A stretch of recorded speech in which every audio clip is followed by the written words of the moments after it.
Hey guys, Looney here, and welcome back to I Was a Teenage Exocolonist. Let's just get right into it, shall we?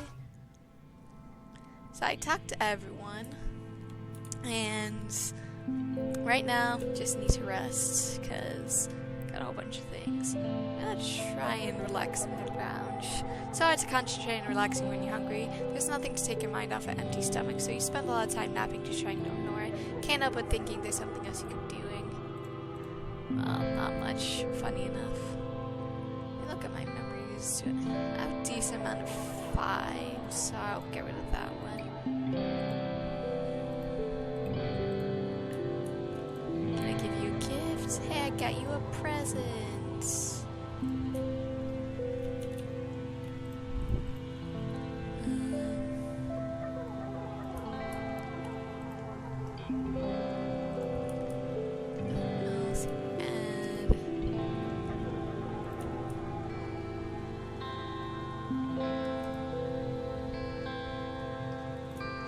Let's see. Use the notice board. 10%. Okay. Guess I will go foraging for food. Since getting starvation. Yeah, I think I'll focus on trying to get some food for everyone. In the valley, since there's not many events left here anyways, so hopefully we're able to get the last handful of events done.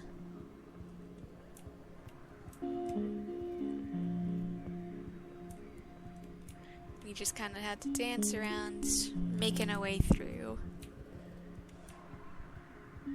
Go up top first, just to make sure I'm not missing anything.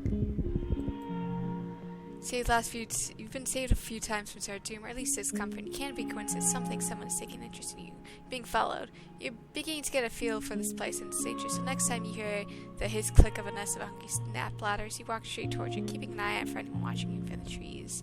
There, just as you think you're gonna have to climb the damn nest to get your safe to show up, you see a shadow figure darting from behind a tree. You make eye contact with you and both freeze. His almond-shaped eyes widen in his not-so-quite human face, and he slips away from the jungle. Track him carefully. Rather than rush after him, use your track skills to carefully follow his path and sneak up on him. He prowls like a manticore, and the two of you tumble to the ground, deep in his arms. Meet Sin the Gardener. You get a good look at his face for the first time. The long, delicate features, the odd tones of his skin, almost purple. His glistening alien eyes. Before you can answer your questions, he jumps off and back away. Who or what is he? You look very nice. He brushes the dirt from his clothes and stands up. Very tall. You have to take another step back to get a good look at him. You catch a glimpse of pale purple rust under his tatted black sleeves, delicate like bird bones. I'm Gardener, he purrs, and you're trespassing on my planet. Now that you can see all of him, you confirm he's definitely not human. Besides the purple tint to his skin, he's also just constructed differently. Human, but not. He's taken these little discrepancies out of something that's slightly alien. You're an alien. He laughs, a light, little, infectious chuckle that sounds more like animal than human. He goes on a bit too long. You think he might be poking fun of you. Actually, you're the alien here if you think about it. And you do think about it. He's right. He jumps onto his large rock and crouches at you thoughtfully. Let's make a deal, he says. He speaks with odd inflections, putting the wrong stresses on things, but the words themselves come easily to him. I'm not supposed to talk to you, he says. It's against the rules, but since you caught me, I grant you one wish. He smiles mischievously as this joke. I wish to know more about you. Gives you a slight smile. In that case, in timeliness, I hope for you. He pauses, his eyes unfocused for a moment. He stares ahead, unblinking. He then slowly stretches like a cat and stands up. Oh, this has been fun, but I'm afraid duty calls. He doffs an invisible hat towards you. My name is Symbios, by the way, or Sim if you like. He jumps behind the rocks and disappears. Literally, he disappears. You search all around, you can't find no trace where he might have gone by now. Stars, you just met an alien. It's cool. Stuff to the left. So, dense cloud of pollen makes you hard to see your hands. Good thing you have a helmet. Be patient and look carefully. Pollen eventually shift and you're able to see a glimpse of the path. Stroll through. No problem this time.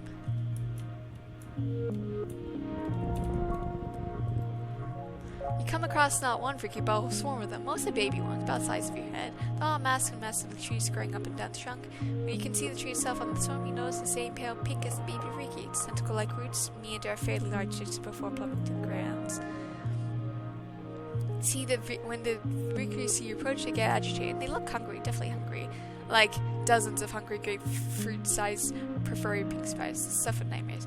Bet Pergly doesn't seem scared at all. Maybe they aren't so bad. You walk up to the tree and put your hand on it. The baby freakers strum around the tree trunk, very sad of you, but they calm down when they see you aren't doing anything. There's an unmistakable thump of life under your hand, not just from the proximity of the baby freaky, but from the tree itself.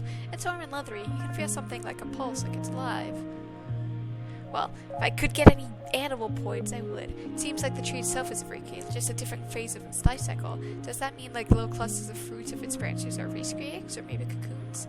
There's so much you don't know, but what you do know is the nursery is a special place. Nothing to forage here, though. These ravaged youngsters have stripped everything edible in the right radius. Move on.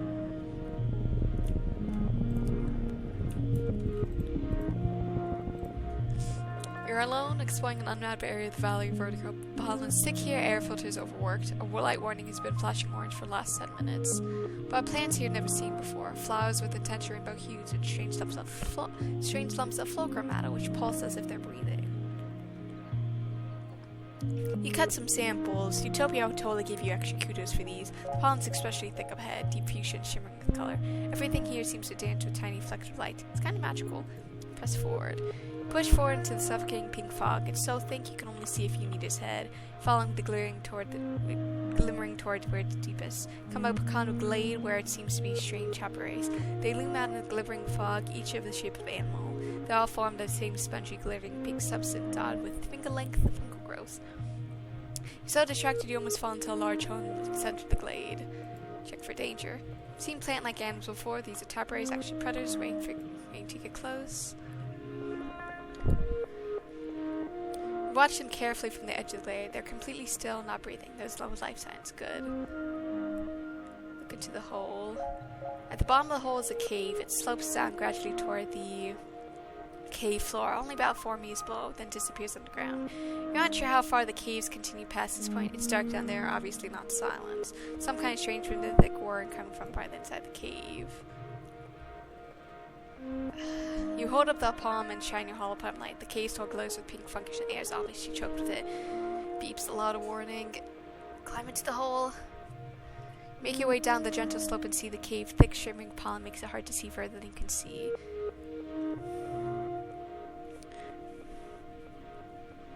Three glowing vats sand floor like neon hot tubs. An oiled fire machine interface set into the cave wall. Their reflection glows from the vast flicker of cave ceiling, almost beautiful. Feel the strong urge to take off your mask and stay a while. Poke the mechanical interface. Unmask, you cross the cave and lay your hands on the fish. Feel spongy, almost alive. Instantly you can feel your mind blasted open by everything all at once, as if 1,000 pairs of eyes turn their terrible gaze at you, thrown back up in shock, which brings you back to senses in a snap. The pollen, the sparkling dust feels like tiny knives in your sinuses and heavy choking pain in your lungs. Why did you take your mask off? You slap your suit helmet back and see a flashing light indicating overload. You lurch out of the cave and back to the checkpoint, barely able to breathe. You know you need to get out of here, but that small part of it wants you to go back down there, stay in this glade forever. As you near the checkpoint, Utopia runs out to help you. Instinctively, you turn back, unthinking where you need to return to the fog, the strange sight. She collapses in your arms. Escaping the shimmering glades. Several days later, you wake. You don't remember much, just a great choking heaviness in your lungs, and the water swallowing you up, closing over your head. You have snippets of consciousness, though from the last few days, it's not hard to tell if it's a dream or not. Lose 5 toughness. Gain status. It's like feel like you had a fever once, hot, sticky, achy all over, like you've been boiled alive. You're still terribly weak, and there's a pain in your chest like someone's been sitting on it. It takes all your energy just to breathe. You live, but your body took a serious hit. You may not be the same. Get some rest. Well, he has to talk to me. You insist on staying at the tailgates of one of the expedition vehicles, shredding bobber sleds with your teeth, splitting the heads, hard bits of the ground. Now then, one of you points out something funny passing as the saber does, or spots something under the mushroom tubes. The easiest way to talk to Deus is by not talking at all. This has always been like this, being isolated from the other kids has made him thoughtful. Out of everyone, think Din might understand about Sim, being able to keep him a secret. Do you tell him? I trust him. Tell Deus about that you saw something interesting when you were at expedition. Din perks up immediately, turning to look at you. Yeah, he says, what? I met an alien, Dis. His jaw drops and he goes an interesting color. You're worried for a moment that he's going to be upset for you teasing him, but no way, Darren his slinging him. But I met an alien too, Lunas. What was he like? Like us, but an alien? Describe Sim, his long dark hair, big eyes, faintly purple skin, the way he never seems to answer any questions. Dares stares at your face. Wait, you met Sim too? You nod and Dis hand fly to his hair. He said he met another human boy. He didn't say who it was. It was you this whole time. It made me swear I wouldn't tell anyone else, Dis says earnestly. It's a weird expression on him. He said that the other humans know about him, bad things will happen. So, we can talk about Sim, but we have to keep him a secret. Okay, this will be our secrets.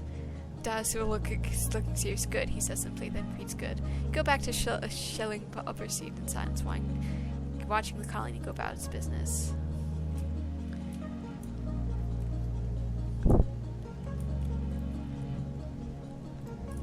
I don't think I have anything. Oh, I do have something to give to you. Yeah, I'll give you the Xeno egg. And then don't have anything to give to you. I'm just seeing if there's an event. I want to give you the I can't give you the flower. So I'll give you the flower.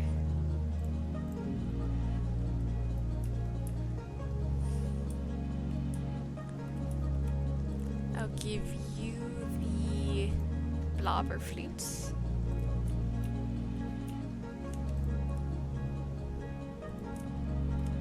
Hey, what do you have to say?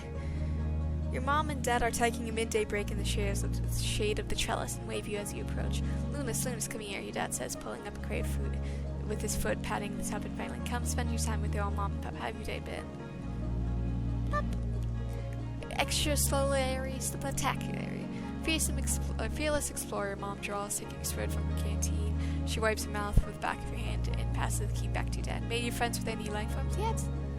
Face goes on a journey, friends with any. What? Do you know about Sim? How could they? Parents check all expression. Well, Lunas, your dad says, you know, the little hop eyes that sneak in, or a blip bug. Oh, those kinds of aliens. You thought for sure they were asking about Sim, but hey, what are they asking? Nope, just boring other humans. Mom and dad nod and go back to the conversation. You sit with them a while and shake their canteen. It's ice, clean tea. You're not supposed to drink it because it makes you feel kind of buzzy, but it makes the rest of it fly by. Oh, that's nice. Let's see how many events are left. Oh, I'm injured, so I can't. So I will focus on doing kitchen stuff then, because I can at least do that, help in the kitchen. You get to work in the kitchens. The first order of business is to find a way to stretch out what you already have. It's kind of a clay on for tuna. It's so rich in algae that's actually edible. You boil it until it's runny, then skim the frothy algae clumps that float to the top. It reminds you of old earth fables about peasants who would boil stones to make soup. The algae at least is nutritious. It sucks. The same can't be said for the sawdust. You catch onto Annie's shifting into the bee dough one morning, but instead of shooing you away, she just gestures to you come over and watch what she does. Watch her strong, broad hands knead the sawdust into dough. This is all a trick from Earth, she says. Sawdust is just a kind of inedible plant fiber, like a kernel of corn. Your body can't digest it, but it doesn't hurt you. It just comes right back out looking the same in a minute. In the meantime, she continues, we make enough bread so that everyone gets a piece, so it makes them feel full. She sighs and rubs her nose at the back of her floored wrist. Most of the job is helping people feel less hungry, Lunas. We can't make anything more delicious or serve them more than we have. Making it feel like a loss is something that people, you and me, have been doing for their family since humans first started warming up their foods over a campfire. Anne winks at you. Our family's just 100 people strong. I understand. She pats you on the shoulder, leaving a flurry of handprints. I'm glad I could use the help. Get to work. Could do that.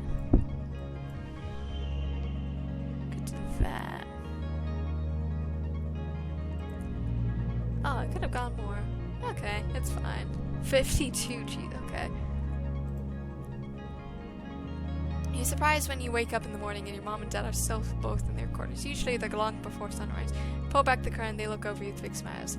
Lunas, your mom says, cradling a warm of blue tea in your hands, and dad rubbing your feet. Good morning. Good morning? Someone didn't hear the good news, your mom replies. We're announcing later today, but guess what, kid? I think we're gonna be okay. She chuckles at your sleepy, confused look. The famine, she explains. We still need to do the work, but pulled out of it. We got out of the spiral. I'm glad we got out of the spiral, because that would have been very, very bad if we didn't. Because who knows what would happen if we didn't. Because I don't want anything bad to happen to you, Mom. She chuckles at sleepy, confused look. So we're gonna be okay, Pichu. Farming and foraging, we get enough food to make it through until next summer. Until next year. It's better than this year. We have to keep take stock again, but we managed to keep paying off. It won't take much to work next year. I'm really looking forward to dinner. I haven't really cooked in ages. What should you have? Mom should choose. That's right, it's her hard work that saves the colony. Mom chooses a great big platter of roasted vegetables. Peppers, corn, onions, sweet and a little spicy, and so delicious. You and your parents cook a private meal in your kitchenette. Your dad does most of the work, but you help. When you sit down for quiet family dinners, you realize this is the first time you've done it, and you can't even remember how long. You talk about your dad the most mundane way possible. It's so pleasantly normal. Yay! No longer starving. You ended the famine. You don't even get close to clearing your plate since your body isn't so used to so much food. But that's okay. You eat slowly and savor it. Every bite is heaven. You made it better by knowing that you had a real impact on the colony's future. Huzzah!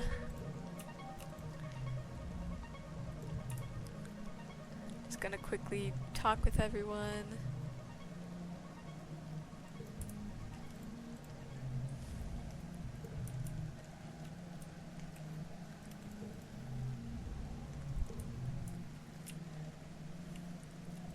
Yes. Yeah, I'll do some more scavenging later. I'm just gonna focus on doing some empathy stuff. 'Cause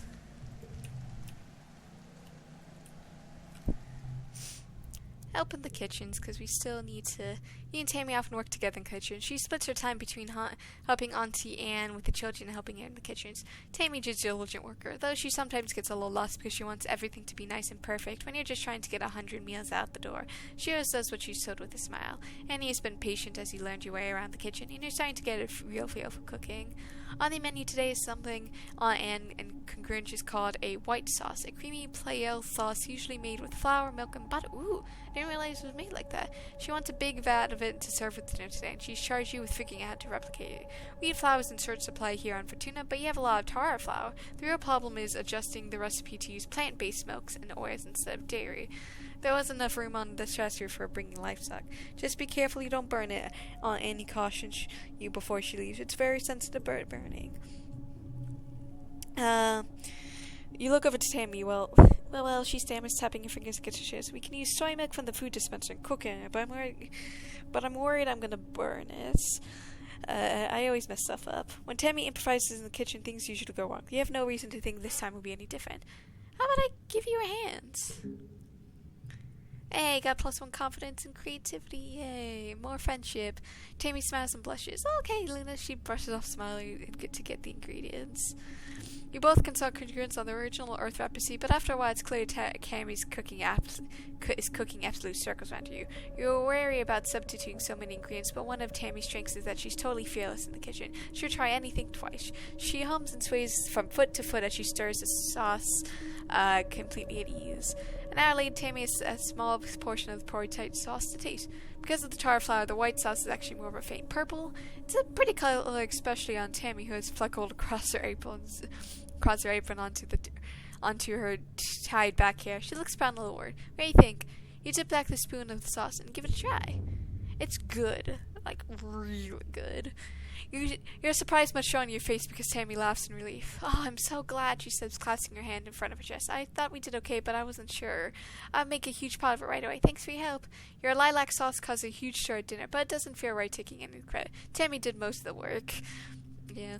And she deserves the feel of pride you raying off her from the other side lunch line. Aww. Let's see. I guess I'll just do 9 and 4. Actually, if I do 33, I think that's probably my best bet. I could have gone 34. Hey, my creativity is basically max, which is cool.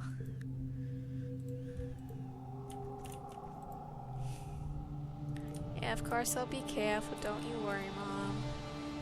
You supply depot. I will buy some cakes. 'Cause people like cakes.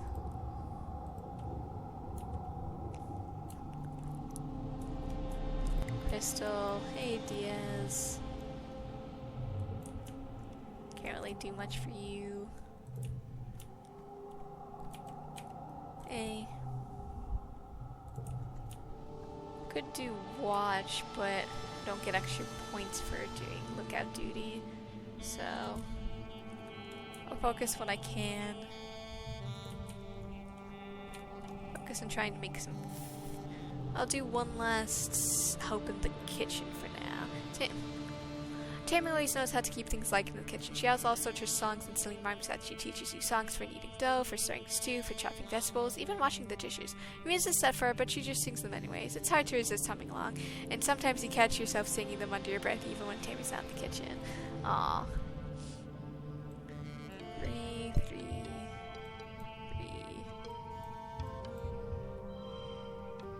Let me see, is there any way I can maneuver this around? I think 20... Yeah,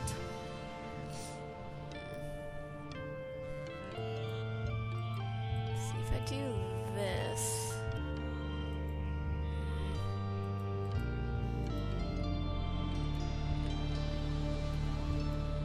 I think probably redrawing will probably be better.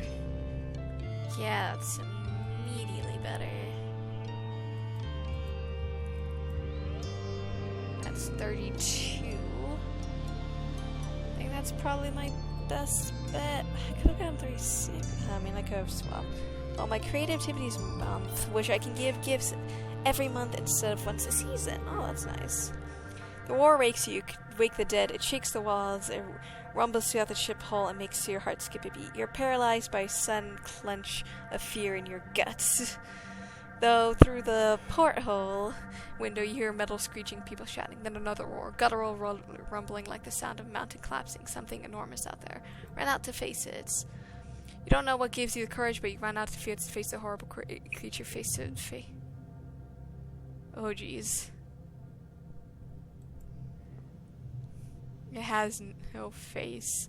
It's the place of its head, or even it has its body just unzips, revealing a mess of writhing pink tentacles and blinking eyes and pockets, jagged, asymmetrical teeth. It stands on four enormously powerful legs as wide as tree trunks. Clinging to its back is thick, slug-like tails that clumps of light and glow faintly in the night. The creature is nearly twice the height of the greenhouse. It's standing it's on top of flattened one, a wreckage of glass and plants all around. Flicking light pastures, sunlight underneath and stretch of ooze, thick pollen in the air. You see Nem and her brother dancing around its legs and using with their twin shocks of red hair. The faceless creature alerts into another greenhouse, obviously oblivious to the soldiers trying to hurt it. The monster left a trail of destruction for him, smashed right through the wall. Smaller creatures are pouring through the gap and heading toward. They head straight for commands. Watch helplessly as hordes of monster sword sneaking torn through panels, smashing through windows. It's far too away to hear the screams, but Governor Elliot's inside. You have to do something. Save Elliot's. The smaller creatures are making a beeline for command, slipping into the heart of the colony, while the defense squad distracted. The line of sinking, many-legged beasts pass by much easier targets, moving with eerie, almost tactful purpose. Whatever is happening, you have to stop them. The The scene in command is chaos. They blast through the doors that would have protected the bridge from depressurization in space and held them open by a mound of corpses, both human and animals. Inside you hear Evan O'Gullet screaming for someone to help her. Gotta help her. 7, 4, 3. Okay, next round. Okay, 6, 5. No. 3, 3. Do that. I think that's probably my best bet. So I have to 6, 5, 4, 3, then 2. I think that's probably my best. Could have gone 34, but that's okay. +2 combat. You beat back enough of the beast to help Elliot escape the bridge. As you shelter under the meeting room table, you hear horrible noises from the rest of the ship. Metal screeching. That terrible abomination's roaring. The sounds of the creatures outside tearing their way through the hallways and trashing everything. Suddenly, the ship lurches and drops a few feet, buckling under the weight of something massive. Out the portal window, you see fleshy pink tentacles slap against the side of the ship before the faceless abomination outside crashes to the ground, taking the entire outer wall of the ship with it. Elliot sobs quietly in her hands in some silence. You wait a long time until Congruence gives you the all clear. The council calls an all-colony meeting to face the aftermath of the attack. In the oppressive gloom of glow, you gather near engineering with the other survivors. It's one of the few buildings still standing. The corpse of the faceless still sits carved in wreckage stratosphere, spilling flaccid pink tentacles with its horrible zipper-toothed maw. It's already beginning to stink. At least the governor survived. Governor Elliot takes the stage and thanks you personally for rescuing her during the attack. Because of your bravery, the colony still has its leader. She also acknowledges the bravery of the defense squad citing their heroism and finally taking down the faceless. Which, if it only had gone away from them and stampede right into the stratosphere, at least they stopped it before getting to the engineering. At least it would have activated the reactor and left a crater size of the asteroid impact. Geoponics is gone, the greenhouse destroyed, and the fields trampled. After years suffering, starving, and only barely scraping by, you're not just back where you started, it's worse.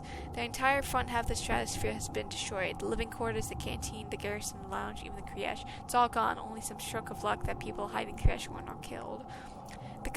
Governor Elliot solemnly reads the names of those who lost their lives. Too many. You all stand for a moment of silence and feel the weight of the loss like a blow to your chest. Nem and her family cry out when your brother Crom's name is called, and the quest of sobbing continues through the silence. With the living quarters destroyed, everyone moves to the engineering wing for shelter. You're crowded into the classroom with other families. The adults try to seem like a sleepover, but you're also still so shaken. Tammy doesn't return to the classroom. The little ones get out okay, but she's still in medbay and will be for a while. Nem cries about her brother and screams at anyone who tries to comfort her. Eventually, she just ignores the grief, as painful as it is to hear sobbing at night. In morning. You feel like you've been awake for days and you never fully sleep again. You try, but you keep jerking away, crying out of fear.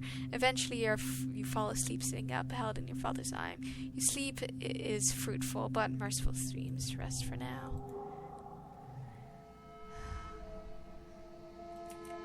I'll try and talk to everyone that I can. Jeez. At least I still have my little buddy. Understand why just keep getting worse.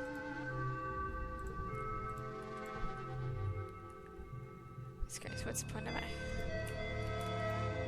What can I do here? I can do burn and mourn, or I can rebuild. Can't do anything. Can't even go out to explore.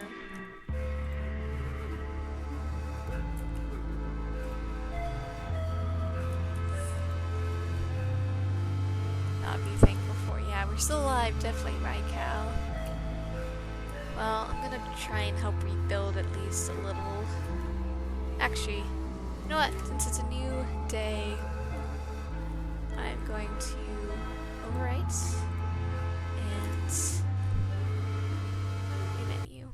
With that, I hope you guys have a good day, night, week, month of your lives, and may the stars forever guide your path, wherever it might lead you into the future. Goodbye, everybody.